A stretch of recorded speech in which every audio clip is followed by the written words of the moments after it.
তো তুমি নিবা না কেন? পাগল কোনটা আসলো আমি বুঝলাম না। হর বাবু, তোমরা মরণের চিন্তা করো না, নামাজ কালাম করো না, তোমাদের কোনো হিসেব কিতাব নেই। হুম।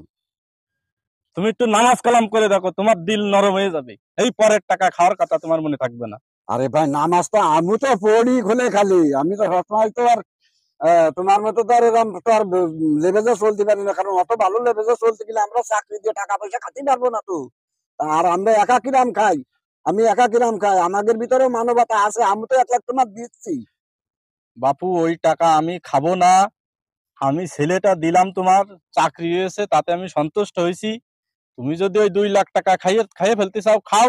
ওই আরাম টাকা আমি বাবু খাবো না। আমি 5 ওয়াক্ত নামাজ কালাম পড়ি, আমার এই আরাম টাকা খাবোই না আমি। আরে তুমি খালি ভাই খাওয়াবে। 1 লাখ নেও নেও, 1 লাখ দিচ্ছি নেও, এটা গরু কিনে পুষে নেই, তাও তোমার লাভ আছে। 1 লাখ নেও, না বাপু, আমি আমাদের ইমান আছে, নয়তো আমি একাই তো 2 লাখ মারিয়ে দিতাম, তোমার কাছে এসে কথাম না।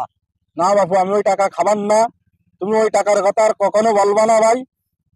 তুমি কখনো ওই টাকার কথা আর আমার সাথে বলবা না। পাগল ছাগল করতে আসলে আমি তো বুঝতে পারলাম না।